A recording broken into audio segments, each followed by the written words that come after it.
The snow was falling heavier than anyone could remember, blanketing the train tracks in silence, covering the world in white.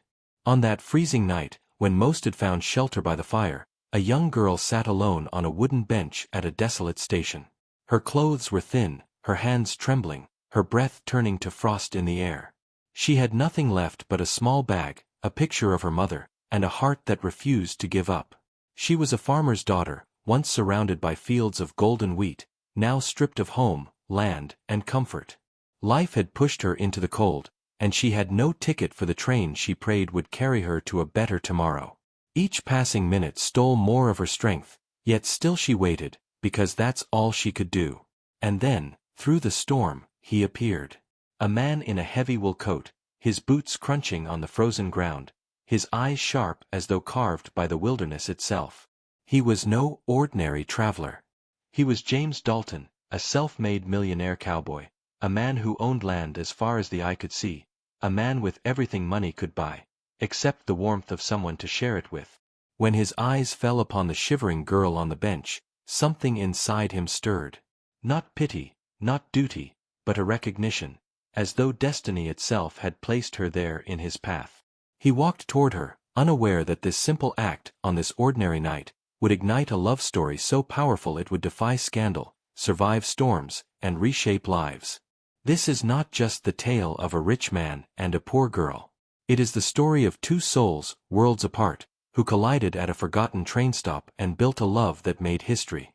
It was the winter of 1915, and the Wyoming plains were covered in a blanket of snow so thick that even the strongest horses struggled to push through. The trains ran late, the winds howled like hungry wolves, and the little wooden stations scattered across the frontier stood as fragile shelters against the cold. At one such station, a young girl named Clara sat shivering on a bench. Her clothes were thin, patched and worn, the kind of dress that had been mended too many times, and her shoes barely held together. She wrapped her hands inside her shawl, breathing into them to find warmth, but the wind always stole it away. Clara was the daughter of a poor farmer. Her family had worked the land with their bare hands, planting, harvesting, praying for rain, and praying harder when there was too much of it. When her father passed away after a long sickness, the farm fell into debt. Her mother tried to keep it alive, but eventually, there was nothing left to sell but the small wooden house, and even that was taken by the bank. Clara, the eldest of her siblings, made a choice that would forever change her life. She decided to leave for the city to find work as a seamstress or maybe as a helper in a shop, anything that would let her send money back to her struggling family. That was why she sat at the station, waiting for the late-night train. She had no luggage except a small bag with one change of clothes, a worn Bible, and a picture of her mother. She had no ticket either. She was waiting for the chance to speak to the conductor, hoping he would show mercy and let her ride to the city. But as the night grew colder, her hope dimmed with the fading light. Just as Clara was about to give in to despair, the sound of hooves broke through the wind. A horse-drawn carriage pulled up near the station, and from it stepped a tall man dressed in a heavy wool coat and boots polished clean. He was clearly not a poor man, for even in the dim lantern light, one could see the fine cut of his clothing, the strength in his broad shoulders, and the air of someone accustomed to respect. He was James Dalton, known across the state as the cowboy who had turned cattle into fortune.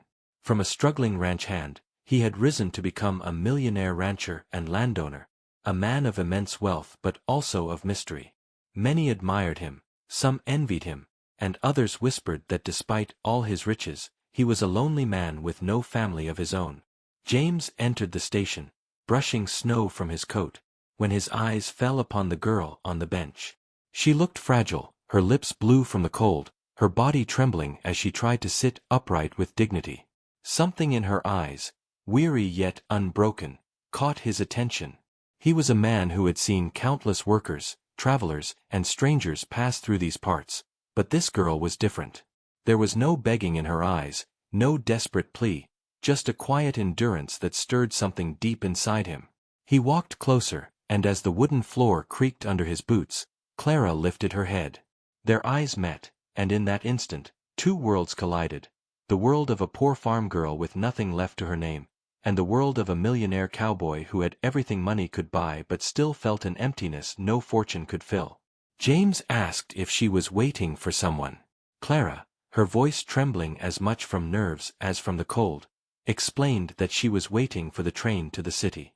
She spoke softly, ashamed to admit she didn't have a ticket, ashamed to admit she had no plan beyond survival. James listened, not interrupting, his expression unreadable. But inside, he felt an unexpected pull, a mixture of admiration for her courage and anger at the cruel world that left such a young soul in such hardship. The station was quiet except for the wind rattling the windows. James removed his coat and placed it gently around Clara's shoulders. At first, she resisted, insisting she could manage, but when the warmth wrapped around her, she could not hide her gratitude. James told her the train might not arrive for hours, maybe not even until morning, and that she would not survive the night if she stayed out here alone. Clara didn't know what to say. She had been taught to distrust the kindness of wealthy men, for too often their generosity came with conditions. But something about James's voice, calm and steady, felt safe. As the hours passed, James sat beside her, sharing stories of the plains, of cattle drives and long nights under the stars. Clara listened quietly, sometimes smiling at his tales, sometimes staring down at her worn shoes, wondering why a man like him would waste time with a girl like her. She thought of her family, of the farm they had lost, and a deep sadness filled her heart. James noticed, but he did not press her. He knew pain when he saw it, and he respected her silence. When the first light of dawn painted the snowy landscape in pale gold, the whistle of a train finally echoed in the distance. Clara rose, clutching her small bag, ready to board. She thanked James for his kindness, for saving her from freezing in the night. She expected never to see him again, for men like him did not cross paths twice with girls like her. But James stood as she walked to the train, and something in his heart refused to let her go so easily. He asked her name. She hesitated, then softly replied, "Clara." And as the train pulled in, with steam and smoke billowing into the cold air, James Dalton knew that this was not the end of their encounter. It was only the beginning of a story that would change both their lives, and perhaps, history itself. The train carried Clara away that morning, its iron wheels thundering across the snowy plains. James Dalton stood at the platform long after it had vanished into the horizon. He told himself it was nothing, just a chance encounter with a poor farm girl. Yet, as the hours passed and the ranch hands called for him, his mind kept drifting back to the fragile figure wrapped in his coat, to the strength in her eyes despite her suffering. For Clara, the city was everything she expected and nothing she had hoped for. The streets were loud, crowded, and unkind. Work was scarce, and every shop she entered turned her away the moment they saw her threadbare clothes. She spent nights in cramped boarding houses, sometimes with nothing to eat but stale bread. Still, she pressed on, writing letters home to her mother, telling only half the truth, that she had found small jobs and that things would soon get better. She did not tell of the nights she wept into her pillow, nor of the times she considered giving up and returning to the ruins of the farm. Weeks later, fate wove its threads again. Clara was walking home from a day's work scrubbing floors at a bakery when she saw a familiar figure at the edge of the street. It was James Dalton, stepping out of a carriage, speaking with a local merchant. She froze, unsure whether to approach or vanish into the crowd. But James saw her, and his face lit up in a way she had not expected. He greeted her warmly, as though they had known each other far longer than a single night at a train station. Clara felt a strange mix of embarrassment and relief. She admitted that life in the city was harder than she thought. James listened, his eyes steady, and offered to help her find honest work. She hesitated, unwilling to seem like she was seeking his fortune, but James promised it was nothing more than a chance to see her stand on her own 2 feet. Against her pride, but in favor of survival, she accepted. With his connections, Clara found work at a small hospital, assisting nurses with patients. Though the hours were long, she was grateful. She was no longer hungry, and though the pay was modest, it was enough to send a few coins back to her family. James visited often, sometimes bringing baskets of food for the patients, sometimes just to see Clara. At first, she thought it odd that a man of his wealth would spend time in a place filled with sickness and suffering. But soon, she realized he wasn't there for the hospital. He was there for her. Their bond grew slowly, like the steady flame of a lantern. They would walk together after her shifts, speaking of life, of loss, of dreams too fragile to share with others. Clara told him of her father, of the farm she missed, of the siblings she worried for. James, in turn, spoke of his lonely rise to wealth, how he had built his fortune but lost the simple joys of life along the way. He confessed that though people respected him, few truly knew him. With Clara, he felt seen, not as a millionaire, not as a rancher, but simply as a man. But as their closeness grew, so did the whispers. People in town began to talk. How could a wealthy rancher, one of the richest men in the region, be spending time with a poor farm girl who scrubbed hospital floors? The merchants scoffed, the ladies of high society sneered, and even some of James's business partners advised him to be careful. A girl like Clara, they warned, could ruin his reputation. Clara heard these whispers too, and they pierced her heart. She began to distance herself, afraid that she was dragging James into scandal. One evening, as the sun set over the city, she told him they should not see each other anymore. She thanked him for his kindness, for all he had done, but insisted their worlds were too far apart. James stood silent for a long time. Then, with a calm yet firm voice, he told her that his world had been empty long before she entered it, and that for the first time in years, he felt alive. He did not care for whispers or scandal.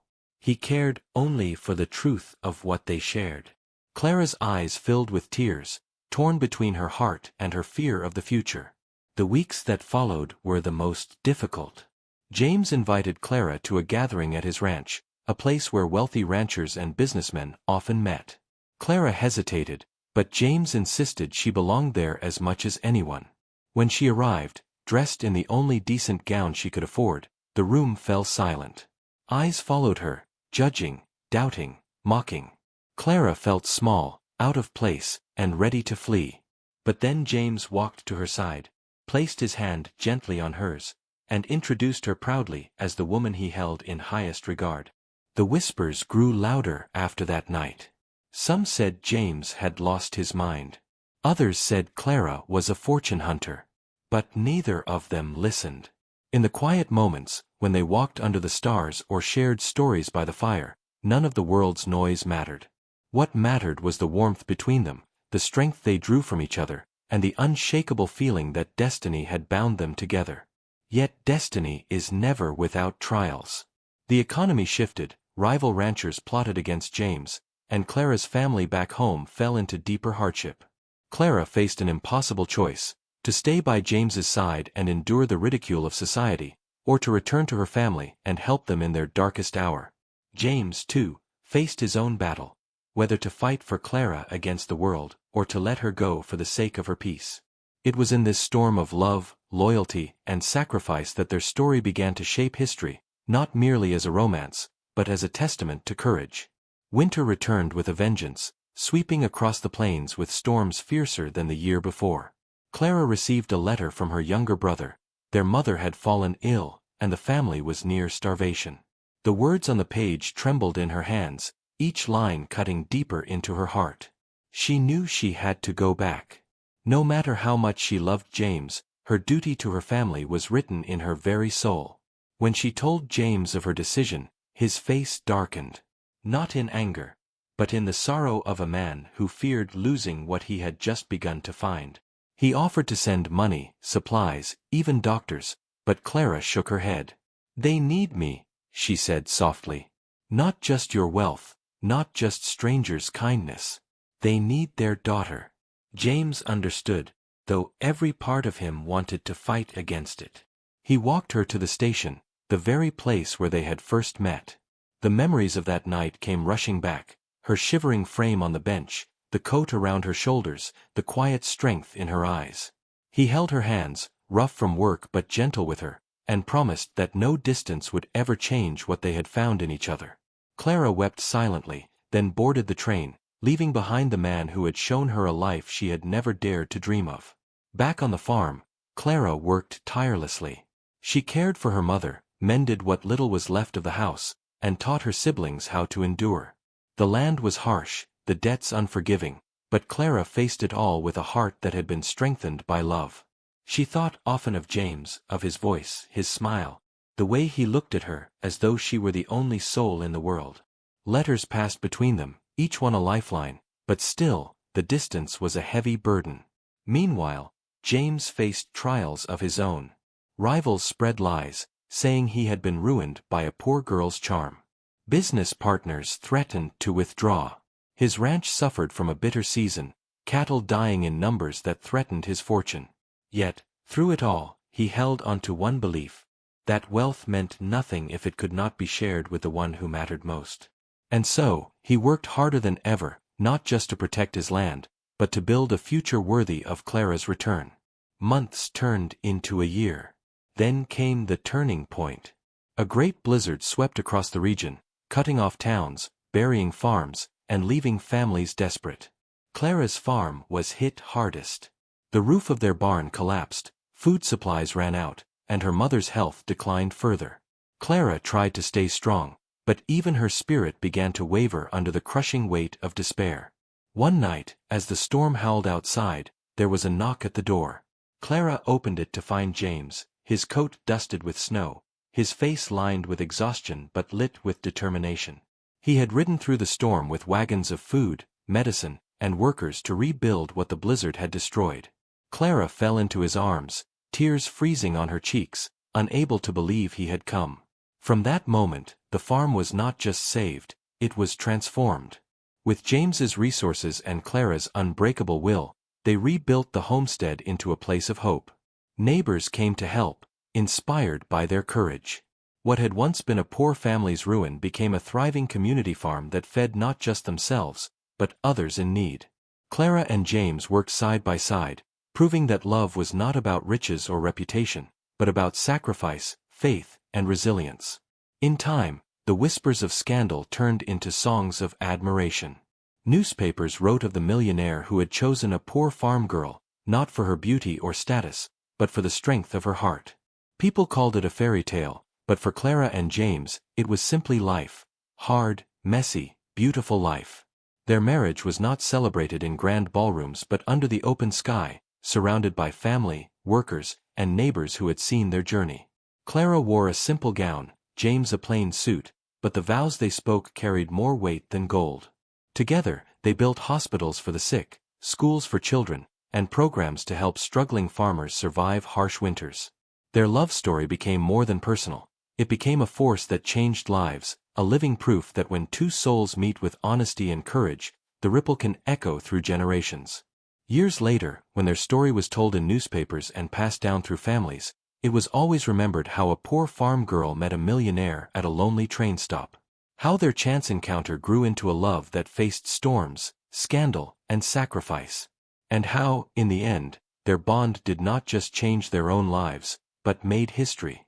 For in the quiet moments of that history, the coat wrapped around a shivering girl, the hand held in defiance of whispers, the ride through the storm to save a family, the world learned that love, true love, is not about where you begin, but about where you choose to stand together. And so their story, born in snow and struggle, lived on long after the last train had left the station.